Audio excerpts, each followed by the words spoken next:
Blink 2025ல் Tamil டபுளில் national ஜியோகிராஃபியில் வெளிவந்த ஒரு டாக்குமெண்ட்ரிக் movie. Headman Singhal, Daniel ரோகல் இந்த படத்தை இந்த ரெண்டு டேரக்டர்ஸ் டைரக்ட் பண்ணியிருக்காங்க. இப்போ இந்த படத்தோடைய கதையை பார்த்துடலாம். படத்துடைய ஹீரோ ஹீரோயின் ரெண்டு பேரும் ஜாலியாக சந்தோஷமாக ஹஸ்பண்ட் அண்ட் ஒய்ஃபாக ஒரு கப்புள்ஸாக வாழ்ந்துட்டு இருக்காங்க.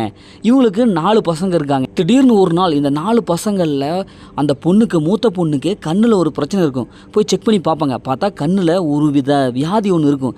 இந்த வியாதி தொத்து வியாதி. அதனால் மற்ற எல்லாத்துக்கும் அப்படியே பரவி இருக்கும். இதனால் ஒரு குறிப்பிட்ட 1 வருஷத்துக்குள்ளார கண்டிப்பாக கண்ணு போயிடும் அப்படின்னு சொல்லிட்டு மெடிக்கல் ரிப்போர்ட் சொல்லுவோம். இதனால் அந்த ஃபேமிலியே ரொம்ப அப்செட் ஆயிரும். சரி, ஓகே, நாம் எல்லோரும் சேர்ந்து ஒரு ஃபேமிலி ட்ரிப் போவோம், உலகத்தில் இருக்கிற அழகையெல்லாம் ரசித்து நம்ம மெமரியாக சேவ் பண்ணிக்கலாம் அப்படின்னு சொல்லிட்டு ஒரு பிளான் பண்ணுவாங்க.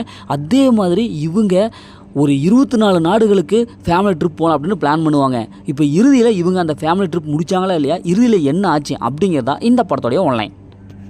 இந்த படத்தோடைய மிகப்பெரிய பாசிட்டிவாகவே சினிமோட்டோகிராஃபி தான். சும்மா கலர்ஃபுல்லாக ஒவ்வொரு நாட்டிலையும் நடக்கிற அந்த கலர்ஃபுல்லான ஒரு விஷுவல் எஃபெக்டை கொடுத்துருக்காங்க. மொத்தமாக 24 கண்ட்ரி இவங்க வந்து சுற்றி காமிப்பாங்க. இவங்க பார்க்கும்போது நம்மளே நேரில் பார்க்குற மாதிரி இருக்குது. ஏன்னா அந்தளவுக்கு அழகான ஒரு சூப்பரான விஷுவல் எஃபெக்டை கொடுத்துருக்காங்க. அதுவும் நேச்சுரல் பியூஜியமோடு கொடுத்துருக்காங்க. நம்ம ஃபேமிலிக்குள்ளார ஒரு பிரச்சனை ஏற்பட்டால் அந்த பிரச்சனையை அப்படியே பிரச்சனைக்குள்ளார போய் துவண்டு போகாமல், சரி அடுத்தது என்ன, இப்படி சந்தோஷமாக இருக்கலாம் அப்படிங்கிற ஒரு சூப்பரான ஒரு மெசேஜை ஈஸியாக நமக்கு வந்து கனெக்ட் பண்ணியிருக்காங்க. இந்த படத்தில் நடித்த எல்லோரும் வந்து சூப்பராக பர்ஃபார்ம் பண்ணியிருக்காங்க. குறிப்பாக ட்ரிப்பு தான் அந்த படத்தோட மெயின் கண்டென்ட்டே இருக்குது. அதுவும் அவங்க சொல்ல வந்த அந்த எமோஷனல் ஃபீலிங்ஸ் எல்லாமே சூப்பராக கனெக்டிவிட்டி ஆகுது.